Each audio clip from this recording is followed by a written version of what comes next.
Hello everyone, welcome back to this channel.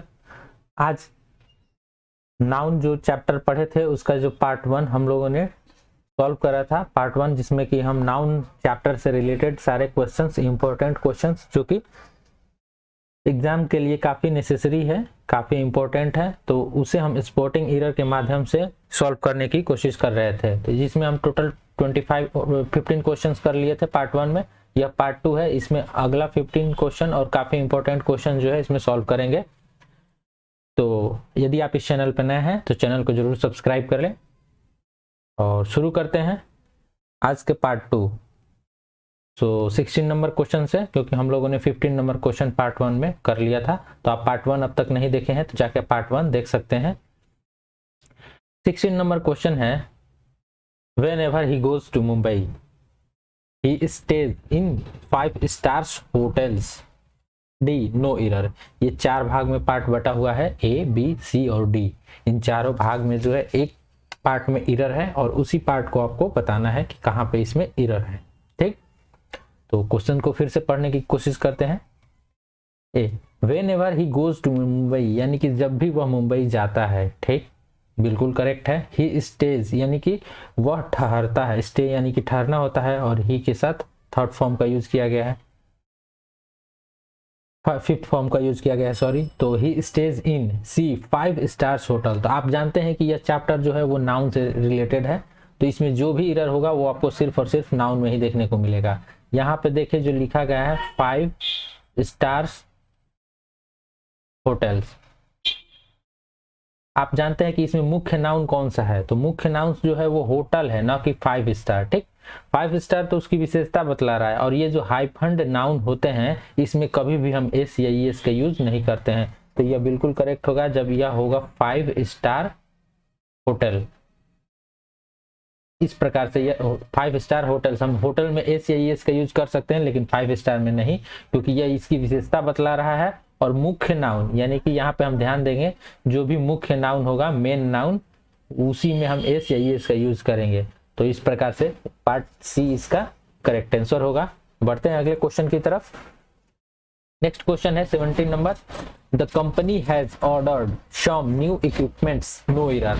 इसमें हमें बताना है, आप इसमें यदि आप लोगों को यदि अनकाउंटेबल नाउन याद होगा जो मैंने बताया था, जो इसका चैप्टर जब हम लोग पढ़ रहे थे सिलसिलेवार तरीके से, जिसमें कि सारे रूल्स रेगुलेशंस भी देखे थे, रूल्स और कुछ वर्ड्स, वैसे बहुत सारे इंपॉर्टेंट वर्ड्स जो कि पूछे जाते हैं, तो उसमें अनकाउंटेबल नाउन की हम इसमें चर्चा करे थे। तो इस जो क्वेश्चन में यही मेन जो है पॉइंट है, तो आपको ये पकड़ना होगा। द कंपनी हैज ऑर्डर्ड, यहाँ तक तो बिल्कुल करेक्ट है क्योंकि द कंपनी सिंगुलर है, इसके अनुसार हैज का यूज किया गया है। Ordered some new equipments, equipments यानी होता है, इक्विपमेंट मतलब होता है जो वो टूल्स वगैरह होते हैं। तो इक्विपमेंट को बताया था हमने, जो यह क्या है, अनकाउंटेबल नाउन है। और अनकाउंटेबल नाउन को कभी भी हम प्लूरल नहीं बनाते हैं एस या एस लगा के, तो इसमें से हम एस को रिमूव कर देंगे। तो यहाँ पे करेक्ट होगा the company has ordered some new equipment, तब जाके यह करेक्ट सेंटेंस हो जाएगा। तो इसका भी ऑप्शन सी करेक्ट है। याद रखेंगे अनकाउंटेबल नाउन में एस और ई एस का यूज करके हम प्लूरल नहीं बना सकते हैं। Okay, so let's go for next question 18 number, strong breeze blew his cap off, no error. यानी कि ए स्ट्रॉन्ग ब्रीज, ब्रीज का मतलब क्या होता है, ब्रीज का मतलब होता है हवा। लेकिन आप ध्यान देंगे इसमें जो एरर है वो नाउन में ही है, ये तो फिक्स है। लेकिन हवा, ब्रीज का मतलब होता है हवा, इसको ध्यान में रखेंगे। और वेंट का मतलब क्या होता है, इसका भी मतलब हवा होता है। लेकिन याद रखें द स्ट्रॉन्ग, यहाँ पे क्या लगा, स्ट्रॉन्ग पहले ही लग गया है, तो इसका मतलब कि एक तेज हवा का झोंका, जब भी तेज हवा का झोंका का यूज किया जाएगा तेज हवा के लिए तो हम विंड का यूज करेंगे। ठीक, तो इसके आगे स्ट्रॉन्ग लगा हुआ है। और ब्रीज का मतलब होता है मध्यम, ब्रीज का मतलब होता है मध्यम हवा, यानी कि जो हल्का हल्का हवा जो ब्लो करती है उसी को कहा जाता है ब्रीज, यानी कि मधुर हवा। तो इसके आगे हम जब स्ट्रॉन्ग लगा के यूज करेंगे, उसके लिए जब हमारे पास वाइंड वर्ड है यानी कि तेज हवा, तो हम क्यों इसका यूज करेंगे, इसलिए यहाँ पे ये ना ब्रीज का यूज नहीं करेंगे। तो ऑप्शन ए ही इसका करेक्ट आंसर होगा। बढ़ते हैं अगले क्वेश्चन की तरफ 19 number, one of her firmest belief among the Hindus is that karma affects their life and also the life after death. No error. इसमें हमें बताना है कि किस पार्ट में एरर है। सेंटेंस को फिर से एक बार पढ़ने की कोशिश करते हैं। वन ऑफ हर फर्मेस्ट बिलीव, आप लोगों ने एक रूल पढ़ा होगा नाउन में भी, या फिर जो डिग्री पढ़े होंगे कंपैरेटिव सुपरलेटिव डिग्री में, जब भी वन ऑफ का यूज किया जाता है, वन ऑफ द या फिर यहाँ पे जो भी नाउन आता है वो किस फॉर्म में होता है, तो यह होता है प्लूरल फॉर्म में। इस बात को ध्यान में रखेंगे, वन ऑफ द के बाद यूज किए जाने वाला नाउन हमेशा और हमेशा प्लूरल फॉर्म में होगा। तो वन ऑफ द या फिर वन ऑफ हर फर्मेस्ट बिलीफ, यहाँ पे जो नाउन बिलीफ है, तो बिलीफ को हम बिलीफ ना यूज करके क्या करेंगे, बिलीफ्स यूज करेंगे। यह हमेशा प्लूरल होता है, जैसे कि वन ऑफ हिज सन्स, यानी कि उनके बच्चों में से एक, ठीक। तो यहाँ पे प्लूरल होगा, जो भी नाउन यूज किया जाएगा वो प्लूरल नाउन यूज किया जाएगा वन ऑफ के बाद। इस चीज को हमेशा ध्यान में रखेंगे, और यह एसएससी में हजारों बार पूछा जाता है, मतलब हर एक पेपर में इस प्रकार के एरर पूछ दिए जाते हैं। वहां से आपका एक पॉइंट यानी कि एक मार्क्स फिक्स हो जाता है, इंक्रीज होने के चांसेस रहते हैं। तो इस चीज को आप हमेशा याद रखेंगे। बढ़ते हैं अगले क्वेश्चन की तरफ। 20 नंबर क्वेश्चन है, he was advised to take 2 spoonful of medicine times a day. Okay, so इसको फिर से पढ़ने की कोशिश करते हैं। He was advised to take, यह तो पैसिव वॉइस में है, इसमें कोई एरर नहीं है, और हमें जो भी एरर मिलेगा वो नाउन में ही मिलेगा। सेकेंड पार्ट को देखते हैं। 2 स्पूनफुल, यहाँ पे यानी कि 2 स्पून यानी चम्मच होता है, मेडिसिन टाइम पे लेने के लिए, यानी कि 2 चम्मच जो दवा है वो समय पे लेने की बात किया जा रहा है। तो यहाँ पे हम स्पून फुल जो है एक कंबाइंड नाउन के रूप में यूज किया गया है, तो इसीलिए हम यहाँ पे स्पून फुल ना यूज करके स्पून फुल्स का यूज करेंगे, ठीक, क्योंकि यहाँ पे 2 की बात करी जा रही है और यह एक कंबाइंड नाउन के भी रूप में है, और इसके आगे लगा है 2, तो यहाँ पे स्पून फुल्स यूज करेंगे। जब 1 रहता तो स्पून फुल से हम काम चला लेते। Okay, then B is the correct answer. Next question 21 number, it is a big blunder but we had to ignore it, no error. तो इसमें आपको एरर बताना है। तो एरर को पकड़ने के लिए आपको बहुत सारे वर्ड्स की जानकारी भी होनी चाहिए, इंपॉर्टेंट वगैरह, जैसे कि मिस्टेक एक वर्ड जानते हैं आप सभी। मिस्टेक यानी क्या होता है, गलती करना होता है, ठीक। और एक वर्ड होता है ब्लंडर।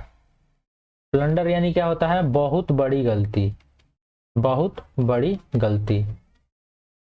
यहाँ पे लिखा गया है it is a big blunder, यानी ब्लंडर का मतलब ही हो गया कि आपकी जो कोई भी गलती करी है वो बहुत बड़ी गलती कर दी है। तो उसके आगे भी आप यहाँ पे बिग का यूज कर रहे हैं, तो यह क्या है, यह गलत है। जैसे कि कंपैरेटिव डिग्री में हम जब चेंजेस करते हैं, या फिर जैसे कि कहा जाता है वह राम श्याम से तेज है, तो राम इज, मतलब राम इज, जब इंटेलिजेंट का यूज करेंगे तो हम मोर का यूज कर लेंगे, लेकिन वो दौड़ने में तेज है तो फास्टर का यूज करते हैं, ठीक, फास्टर। तो क्या इसके आगे हम मोर फास्टर का यूज कर सकते हैं? जब यह कंपैरेटिव हमारा बन गया फास्ट से फास्टर और फास्टर से फास्टेस्ट, तब इसके आगे हम मोर का यूज नहीं करते हैं। मोर का यूज कब करते हैं, जब जिसका कि कंपैरेटिव ना बन पाए, जैसे कि इंटेलिजेंट वर्ड, इसके आगे हम इसको इंटेलिजेंटियर नहीं करते हैं कंपैरेटिव डिग्री में, तो इसके आगे क्या यूज कर देते हैं, मोर का यूज कर देते हैं, ठीक। तो उसी प्रकार से यहाँ पे ध्यान देंगे, ब्लंडर का मतलब ही हो गया कि बहुत भारी और बहुत बड़ी गलती, तो इसके आगे हम एक और बिग का यूज क्यों करेंगे, तो यह गलत है, इसलिए option A is the correct answer, ठीक। अब बढ़ते हैं अगले क्वेश्चन की तरफ। 22 number, the police have received 2 important informations that can help them solve the triple murder case, no error। इसमें जो इस पार्ट में जो भी एरर है इस क्वेश्चन में, उस एरर को हम लोगों ने पहले भी डिस्कस कर लिया है, तो ध्यान देंगे। द पुलिस हैव रिसीव्ड, यह भी एक प्रकार का एरर में पूछा जाता है। पुलिस जो पुलिस होता है या प्लूरल होता है, इसके आगे द का यूज किया जाता है और इसके साथ हैव का यूज किया जाता है हमेशा, तो यह बिल्कुल करेक्ट है, ठीक। टू इंपॉर्टेंट इंफॉर्मेशंस, यहाँ पे ध्यान देखें, जो भी वर्ड मैंने बताया था उसमें से यह भी एक वर्ड है जो कि है अनकाउंटेबल नाउन, और अनकाउंटेबल नाउन में हम एस या ईएस का यूज करके इसका प्लूरल फॉर्म नहीं बनाते हैं। तो यहाँ पे इंफॉर्मेशंस किया गया है, तो यहाँ से एस को रिमूव कर देंगे, तब जाके सेंटेंस करेक्ट होगा, और option B is the correct answer. बढ़ते हैं अगले क्वेश्चन की तरफ। 23rd number, The population of India is divided into two classes, haves and haves not. No error. इसमें हमें बताना है कहाँ पे एरर है। तो the population of India is divided into two classes, यहाँ तक तो बिल्कुल करेक्ट है। तो अब जो भी एरर होगा वो सी में होगा या फिर डी, यानी कि नो एरर होगा। तो आपको यहाँ पे ध्यान देना है कि हैव्स नॉट का भी जब यूज किया जाता है, यह एक ऐसा वर्ड है, यहाँ पे यूज किया गया है हैव्स एंड हैव्स नॉट, यहाँ पे नॉट के नॉट में एस का यूज करेंगे, ठीक, तब जाके सेंटेंस करेक्ट होगा। इस प्रकार के जो क्वेश्चन है कभी कभार पूछ लिए जाते हैं, तो हैव्स एंड हैव्स नॉट यह हमेशा एक साथ यूज किया जाता है। ऑप्शन सी में एरर है, यहाँ पे ध्यान देंगे हैव्स एंड हैव नॉट्स होगा, ठीक, okay. Next question 24 number, the seeds of the wheat plants were too heavy for the weak farmer to carry them on his head, यानी कि the sheaves मतलब होता है जो वो गेहूं का एक गेहूं जो होता है, गेहूं का पौधा, उसको काटा जाता है जब, काट के बांधा जाता है, बड़ा सा हो जाता है, तो उसी को जिसको कि बोझा के रूप में हम लोग जानते हैं, इस प्रकार से होता है, और बीच में से बांधा गया रहता है, ठीक। तो इसको क्या करते हैं फार्मर लोग, उठा के अपने सर पे और लेके जाते हैं जहां भी मतलब कि गेहूं रखना होता हो। तो the seeds of the wheat plants were too heavy for the weak farmer, यानी कमजोर फार्मर के लिए यह काफी ही ज्यादा भारी हो जाता है, to carry them on his head, यानी कि अपने सर पे उठाना।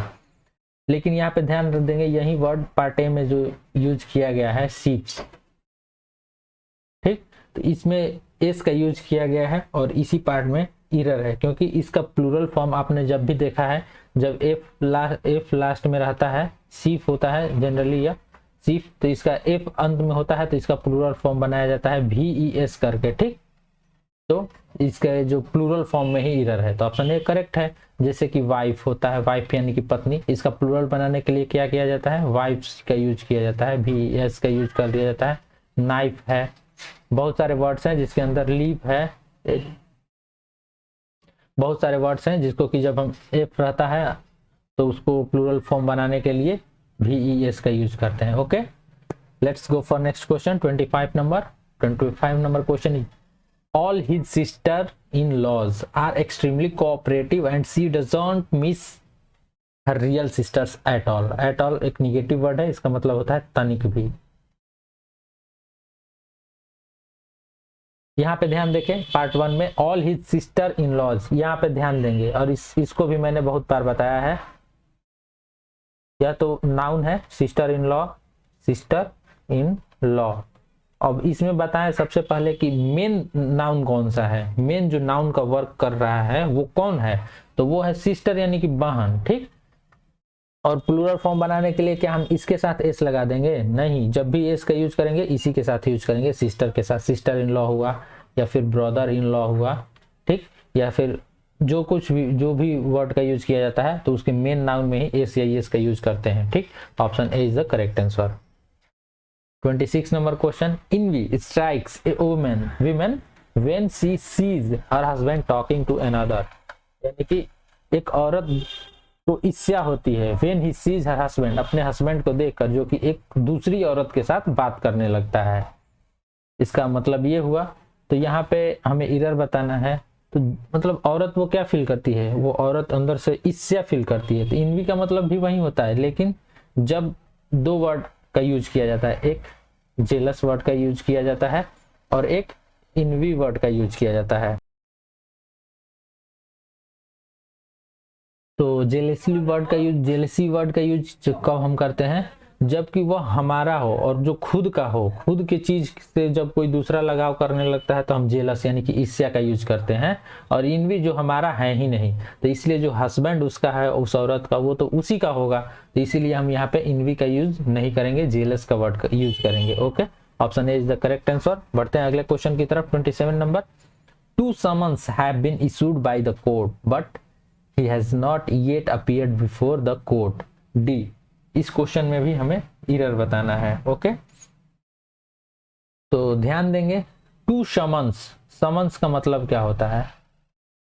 समन जो होता है एक बुलावा पत्र होता है, इसका मतलब पहले जान लें। बुलावा पत्र, जैसे कि कोई आपराधिक मामले में किसी को कोर्ट आमंत्रित करता है तो उसके लिए हम समन वर्ड का यूज करते हैं। और समन्स या प्लूरल फॉर्म नहीं है, बहुत सारे वर्ड्स आपको देखने में प्लूरल लगते हैं लेकिन वो एक्चुअली में सिंगुलर वर्ड होते हैं, जैसे कि मैथ्स।